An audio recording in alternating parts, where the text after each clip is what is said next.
Assalamualaikum warahmatullahi wabarakatuh. Salam sejahtera buat kita semua. Halo sob, ketemu lagi dengan gua, ketemu lagi di channel Mas Aji di sini yang kira-kira udah hampir sebulan gua nggak upload video yang baru dan udah 3 minggu lewat, ini udah hampir 4 minggu gua nggak bawa taksi online karena ya memang kondisinya kayak gini ya, serba mengkhawatirkan, serba prihatin, pokoknya serba sulit lah. Jadi akhirnya ketika awal-awal ada apa namanya mulai naik nih korban-korban penderita virus ini yang menyebarkan ini, akhirnya gue mengurungkan diri gue untuk nggak bawa taksi online karena menurut gue jadi driver taksi online itu lebih apa ya, agak agak beresiko ya penularannya karena kita dalam satu ruangan kecil di mobil tertutup AC dan eh, yang gue dengar kabar kalau virus ini juga bisa menular melalui barang-barang yang kita sentuh. Jadi kalaupun misalkan kita pakai masker, kita pakai apa tertutup, tapi kalau misalnya kita dapat penumpang yang dia positif kena virus ini, dia duduk dalam mobil kita, dia pegang, dia duduk, terus apapun yang dia pegang, akhirnya terus bisa aja kita juga bisa kena. Jadi serumit itu dan semengkhawatirkan itu. Jadi akhirnya gue memikirkan untuk udahlah gue nggak usah jalan gokar dulu gitu.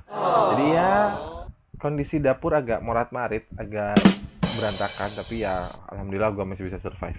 Gimana kabar teman-teman semua? Mudah-mudahan dalam keadaan sehat, dalam keadaan bahagia, happy, apapun kondisinya. Sekali memang lagi sulit, lagi ya keadaan juga lagi serba bingung segala macam, tapi jangan lupa untuk tetap bersyukur. Di video kali ini gue pengen bahas tentang timeline yang ada di grup Facebook yang isinya di situ member-membernya driver-driver taksi online. Jadi gue kan ikut grup di Facebook itu yang membernya di grup itu yang membernya orang-orangnya tuh kebanyakan driver taksi online. Nah, meskipun gue nggak lagi jalan, meskipun gue di rumah, tapi gue sering lihat update-update itu di situ di grup Facebook. Jadi gue lihat ada info-info baru, ada yang lucu-lucu, ada komentar-komentar apa segala macam gitu. Jadi seru aja kayaknya di situ yang pengen gue sharing gitu, yang pengen gue ceritain aja deh di sini daripada gue bingung mau bikin video apa. Akhirnya gue putusin untuk udahlah kita bahas tentang timeline grup Facebook yang membernya driver-driver taksi online. Sebelumnya, gue ucapin makasih banyak yang udah support video ini, yang sudah support channel ini, yang sudah like, share, komen, dan sudah subscribe. Makasih banyak. Mudah-mudahan bisa bermanfaat, mudah-mudahan bisa menghibur atau memberikan sesuatu hal-hal yang positif buat kalian semua, buat teman-teman semua. Dan gue mohon untuk feedbacknya, kasih komentar di bawah. Buat yang baru nonton video gue, yang baru mampir di channel gue, langsung aja subscribe sekarang juga dan nyalain loncengnya jadi kalian tahu ketika gue upload video yang baru. Kita lihat sekarang timeline di grup Facebook yang isinya member driver taksi online. Nih kita baca timeline pertama yang gue pengen lihat nih. Ini ada seperti notifikasi yang masuk ke aplikasi Gokar Driver. Karena udah lama banget gue nggak buka-buka aplikasi Gokar Driver, jadi gue nggak tahu ada notifikasi apa aja, gue nggak tahu.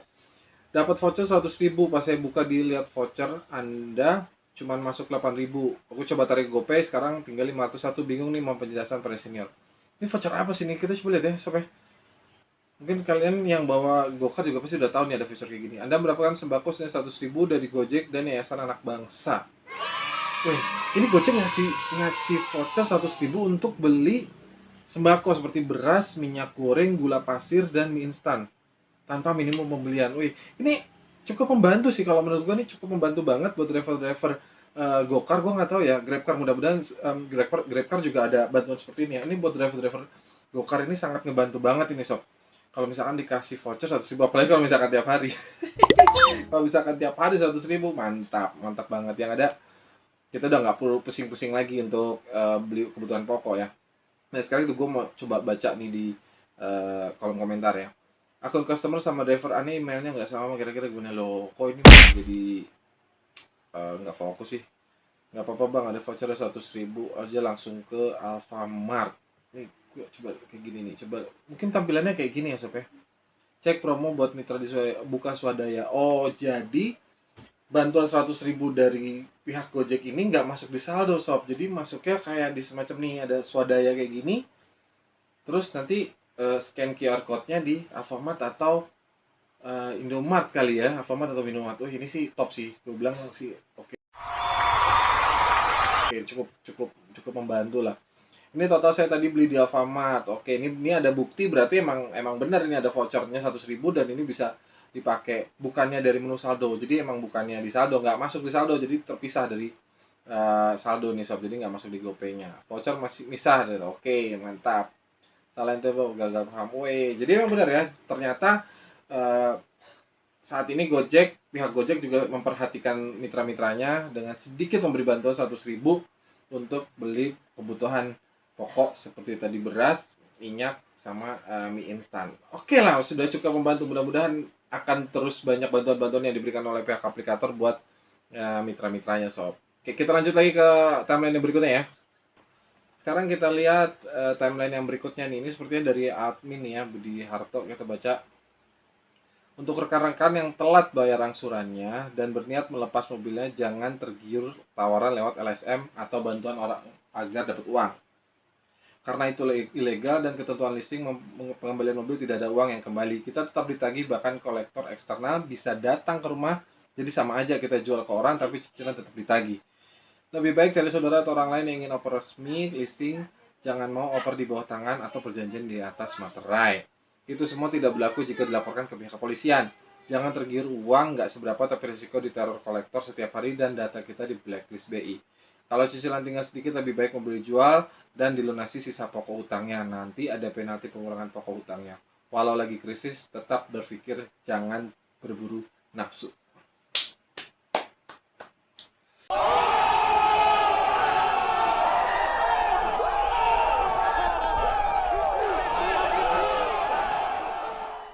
Ini yang gue suka, Jadi bener banget, ini bener banget, 1000% bener banget. Jangan tergiur dengan tawaran-tawaran dari LSM. Banyak banget ya, ketika emang ada kesulitan pembayaran, pasti ada aja LSM yang nawarin untuk, udah sini kita amankan mobilnya, nanti kan kita kasih uang sekian, pokoknya mengenai leasing akan kita yang selesaikan. Itu nggak bisa, sob. Bener-bener nggak bisa, tidak semudah itu. Karena pihak leasing juga bukannya yang bodoh terus akhirnya ketika dia berhadapan dengan LSM dan dia menyerah, itu bisa di meja hijaukan dan kita bisa kena apa ya, pidana atau perdata ya, gue nggak ngerti lah. Pokoknya eh, kita bisa kena pasal hukumnya dengan keadaan gitu kan. Berarti kan kita penggelapan, jatuhnya kita bisa penggelapan. Jadi saran gue sih lebih baik kalau misalkan emang tidak benar-benar sudah tidak bisa meneruskan, lebih baik satu offer resmi seperti yang dia bilang. Top, benar. Offer resmi, benar-benar resmi melalui leasing.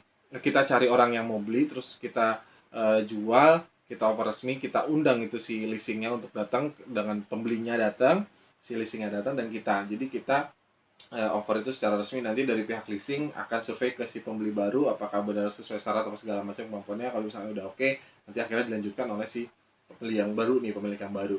Atau ada juga yang bisa seperti temen gua, itu dia kontak leasingnya, dia bilang, dia terus terang dia tidak bisa meneruskan dan tolong dicarikan pembeli. Karena biasanya setahu gua pihak leasing itu pasti bekerjasama dengan banyak showroom, dan banyak showroom yang mau mengambil mobil-mobil yang tidak bisa melanjutkan cicilannya. Karena buat showroom itu sangat menguntungkan, dia akan ngambil mobil yang tidak bisa, yang sudah berjalan sekian lama cicilannya, dan dia ngambil itu nggak seberapa dan dia bisa jual dengan harga yang lebih tinggi. Nah, kalau sudah dari pihak leasing yang mencari pembelinya, itu akan lebih aman lagi, karena itu akan leasingnya yang akan menyelesaikan ke kantornya mereka, ke kantor leasingnya. Jadi pihak kolektor leasingnya itu yang akan datengin, bawa pembelinya, dia cek segala macam, terus habis itu diselesaikan administrasi pembayarannya, sampai keluar surat dari pihak leasing yang menjelaskan bahwa kita nih yang beli nih, itu yang debitur lah ya, kita debitur itu sudah benar-benar sudah menyelesaikan cicilannya itu, dan kita sudah tidak ada sangkut pautnya lagi dengan pihak leasing, mau dianggap mobil itu sudah lunas, baru kita aman bisa menyerahkan mobilnya. Dan setelah itu sudah clear, kita nggak akan dikejar-kejar lagi sama kolektor, kita nggak pusing-pusing lagi untuk bayar cicilan, dan nama kita di BI itu free, bebas, tidak ada sangkutan apapun.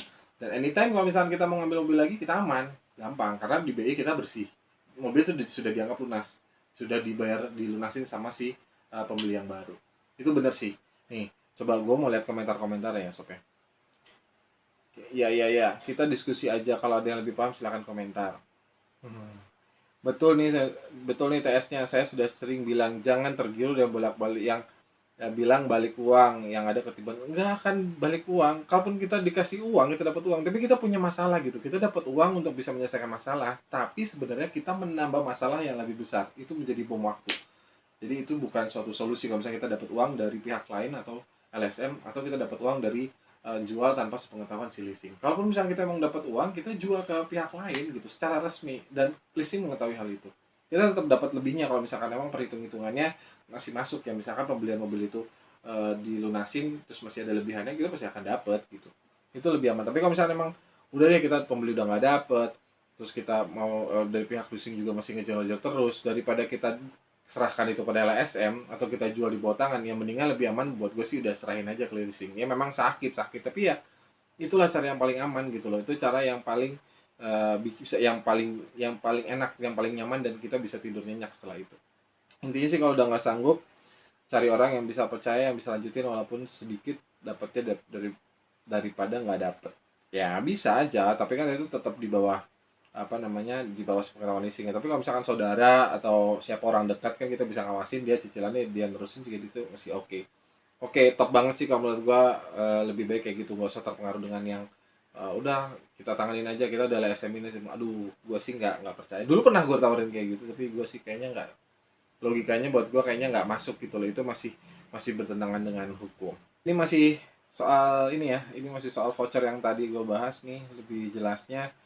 eh, Dalam minggu ini 12 sampai 19 April Yayasan Gojek akan memberikan sembako senilai 200.000 dalam bentuk voucher kepada 200.000 mitra. Nah, gue termasuk yang nggak tahu nih, gue belum lihat. Terus mungkin habis video ini gue akan ngecek gue dapat apa nggak nih voucher ini. Voucher ini digunakan untuk Alfamart aja. Oke, Alfamart aja ya. Indomaret nggak ada ya. Membeli beras, minyak goreng, gula pasir, dan mie instan. Hanya itu, beras, minyak goreng, gula, dan mie instan. Cuman itu doang sob. Jangan berharap lu beli yang lain-lain, mainan, es krim, dan segala macam, lu nggak akan bisa. Untuk menindaklanjuti program nomor 6 dan 12 program Gojek, yaitu pembagian sembako tahap 2 bagi mitra yang belum mendapatkan, terus ikuti pesan selanjutnya dari kami. Oh, jadi ini kalau misalkan kita atau kalian belum dapat, ada yang belum dapat, mungkin akan ada tahap kedua ya, yang selanjutnya baru yang kita dapat, atau mungkin berikutnya. Kayaknya sih kalau udah kayak gini, Gojek akan memberikan ke semua mitranya ya. Kayaknya nggak ada pilihan-pilihan, nggak ada tidak tertulis kategori ini apa namanya, mitra yang seperti apa itu kelihatannya nggak, tidak jelas tertulis. Tapi ya gua harapin sih ini semua ya, semua mitra Gojek ya, baik Gokar maupun Grab, apa, Gokar maupun GoRide. Nah, kalau misalnya kalian belum dapat, insya Allah nanti mungkin tahap berikutnya akan dapat, mungkin ya, insya Allah ya, gua nggak tahu juga. Vouchernya nggak semua dapat ya, misalnya nggak ada notifnya nih, yang kayak gini nih mungkin dia belum dapat. Nanti berikutnya update dulu aplikasinya. Oh, harus update dulu aplikasinya. Oke, oke, oke, kita lihat nih aplikasinya yang versi berapa ya. Coba kita lihat aplikasinya. Gua juga udah lama nih gua nggak update aplikasi gua nih. Udah terakhir tuh aplikasi udah lupa gua. Tapi untuk yang terakhir terbaru ini nggak tahu. Ini versinya Gokar Driver versi 4.2, versi 4.21.1. Nah, pastikan aplikasi kalian sudah terupdate seperti ini. Gue jadi penasaran yang punya. Bentar deh, bisa nonton ini deh. Oke, sekarang kita lihat di timeline berikutnya nih, setelah yang voucher, masih tentang voucher tadi. Kalau akun vendor apa dapat voucher om? Pertanyaan yang sama, mungkin yang nanya ini belum dapat, dan yang jawab komentar ini juga masih belum dapat kayaknya. Kayaknya dimakan sama vendor. Enggak lah, nggak mungkin. So pasti akan dapat semuanya. Vendor tuh kan nggak bisa sampai masuk ke aplikasi yang akhirnya dia bisa pakai voucher itu. Misi om tante, spot di Jogja di mana yang bagus ya? Aduh, dengan kondisi kayak gini, mau dimanapun itu, mau di Jogja, di Jakarta, Jabodetabek, di kota-kota besar lainnya, Makassar, Bandung, segala macam, kayaknya emang sulit ya. Spot yang terbagus pun bisa jadi spot yang jelek buat kondisi saat ini. Sedih dengernya. Apa nih, coba kita lihat ya, kita lihat videonya.